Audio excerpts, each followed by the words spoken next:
you find a way to go up 3 in that final minute, and you've seen how Denver ends up scoring so many times. But how do you balance the emotions there of kind of being proud of the effort and the energy, and then nonetheless feeling the sting of the loss at the end? Yeah, I'm proud of the group for their level of fight and resiliency, particularly not getting off to a great start there in the second half. Our transition defense was pretty bad from the first 6 minutes on. And then, fighting back and taking the lead. There's a lot we could have done better, but the group competed tonight and gave ourselves a chance to win. You said you're not sure exactly when you'll start to get bodies back, but the spirit, can you carry that out of this game as now you start to add a few guys back in and try to reclaim the not necessarily the winning streak you were on, but just that level of play again? Yeah, the spirit was great. I think it's been that and will continue to be that. And I think it was a good opportunity for a number of guys to play bigger minutes, and Shake in particular, Christian defensively in the second half was awesome. So happy for those guys that they played well. JJ, people who've been around Austin, like yourself, like us, know his level of competitiveness, but what did you kind of make of his performance and his toughness tonight? Yeah, I mean, I certainly asked a lot of him on the second night of a back-to-back, not just the 40 minutes, but just the vast majority of playmaking duties, and I thought he did an outstanding job. And again, I hate to keep using the word organization, but when we were very intentional and organized about what we were doing, I thought we created some fantastic offense. When you brought Jordan Goodwin back from this team on a two-way after he was with you in training camp, did you have a sense he could be this player for you? Yeah. What gave you that sense? Because there's been a handful of performances. I don't know the exact date he joined our preseason gym, but what would have happened sooner had he not hurt his hamstring. The coaching staff was all fighting for him. How's Dalton after the fall? His back and head apparently are okay. I guess he cramped on takeoff. Koloko, I think, ends up being like plus 13. It just seemed like he made a difference defensively around the rim. Hasn't played a lot lately, but what did you make of him hanging in there tonight in a tough matchup? And does that give you any confidence as you move forward here? Yeah, it does. I think, again, Goody, Christian, Trey, we've gotten incredible value out of those guys and love having them in our program. JJ, you said pregame, you mentioned that maintaining perspective with the messaging with the group. What was the messaging after tonight?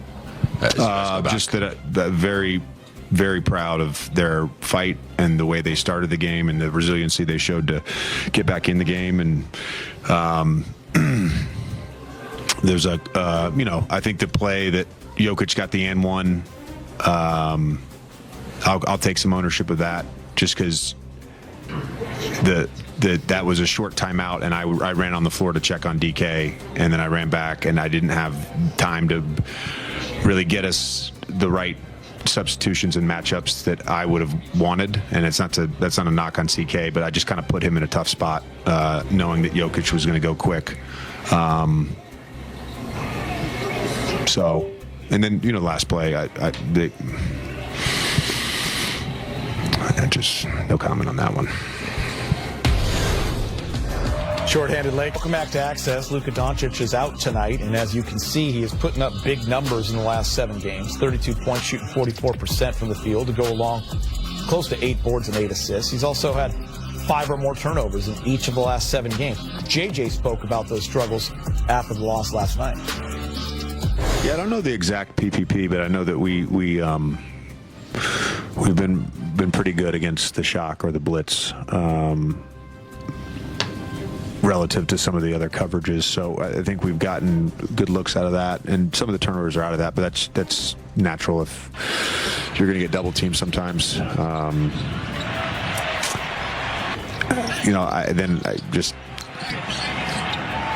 Again, it goes back to like they are going to put 2 on the ball, and there's one guy on the weak side. Well, the top guy has to pull behind and get to the top of the key, and that's something I'd love to have a bunch of offensive breakdown segments in a practice to get that in, because it's right there. We see it on tape. We watch it at halftime. It's there, and I know Luka's a willing passer, so we'll be able to do that eventually. Time for Access 360, brought to you by Morongo Casino Resort and Spa. Good time. Good time. Yeah, Byron, let's break down Luka and just that pressure he's facing from the blitzes and how he's navigating through that. Okay, let's do that. I mean, again, you're talking about one of the best, pick and roll guys in the NBA, and Luka, he has such great vision.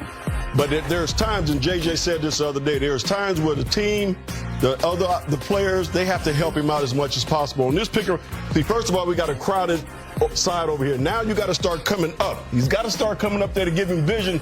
You got 3 guys. You almost got 5 guys in the paint, really. So you got to give Luka outlets, okay? So once he starts driving, you got to make sure you get yourself available. And that's everybody. Again, another pick and roll. They're going to trap it a little bit. This is a great dive, but the only thing on this side is you got to overload. Somebody has to get in that deep corner, puts pressure on him, have to guard 1 or 2 players, okay? So Luka jumps in the air and he thinks he has a nice little pass. And again, some of these are Luka's fault because he's such a great passer. He thinks he can thread that needle.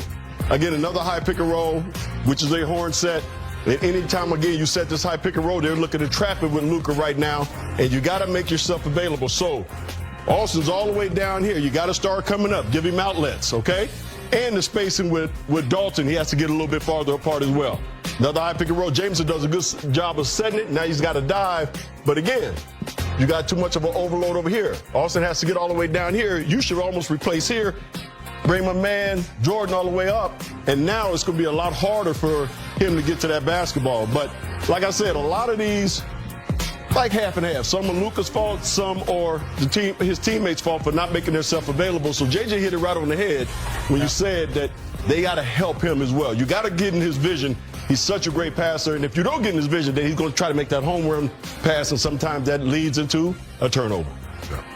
Byron, that's a great breakdown, and you do see that both guys are responsible. Like, for holding on to the ball, for shielding with their body to help, to coming to the ball, going to the right spot.